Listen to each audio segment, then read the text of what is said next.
அண்ணா எலும்பெடுத்து சிப்பாக செப்பனிட்டு உங்கை எழும்படுத்து எம்படுத்து சிப்பாக செப்பனிட்டு அவன் ரத்தத்தையே தானெடுத்து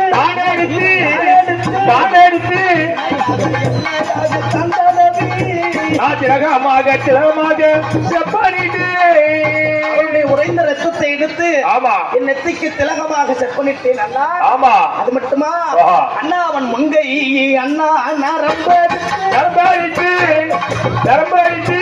அங்கே கட்டுக்கயராக செப்பனிட்டு அண்ணா முங்கை முங்கை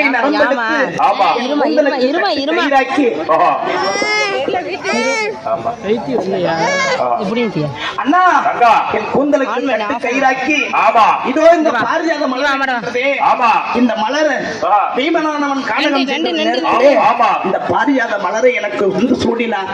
12 வருடத்திற்கு ஒரு முறை புதுப்பிக்கக்கூடிய அந்த பாரிஜாத மலர் இந்த பாஞ்சாலிக்கு கொடுத்தார் அந்த பீமசேனன். உண்மைதான். ஆனால் இந்த பீமசேனன் என்ன கேட்கின்றார் பார்த்தீர்களா? அண்ணா இந்த பாரிஜாத மலரிலே ஒரு இதழ் வாடி வதங்கி இருக்கின்றது, என்ன காரணம் என்று கேட்கின்றார் என்னுடைய கொழுந்தன் பீமன். ஆனால் அண்ணா என்ன காரணம் தெரியுமா? அந்த பாவியாகி கீசக என்னை வாடி என்றும் அண்ணா என்னை போடி என்றும் போடி என்று வண்ண மகளே என்றும் வண்ண மகளே என்று சொன்னான் அண்ணா. வர்ண மகளே என்று சொன்னான் அண்ணா. அந்த பாவியாகிய கீசக என்னை வாடி போடி வண்ண மகளே என்று தெரிவித்தார். அதனால் தான் அண்ணா இந்த ஒரு இதழ் வாடி இருக்கு.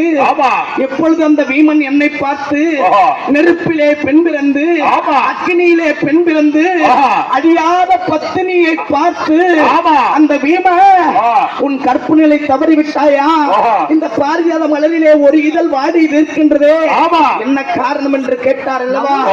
அண்ணா இந்த உலகத்தில் இந்த பாஞ்சாலி கற்பு கரசிதான் அருந்ததிக்கு சமமாக கற்பிலே இந்த பாஞ்சாலி சிறந்தவள் என்பதை இந்த உலகம் என்று காட்ட வேண்டும்.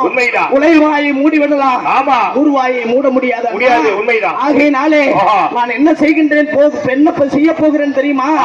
இந்த உலகத்தில் திரௌபதி கற்பு கரசிதான் பத்தினி தெய்வம் தான் அப்படி என்று நிரூபித்ததற்காக அண்ணா அக்கினி வளர்த்து அந்த அக்கினியிலே அண்ணா அந்த அக்கினியிலே நானும் இறங்கி வருகின்றேன்.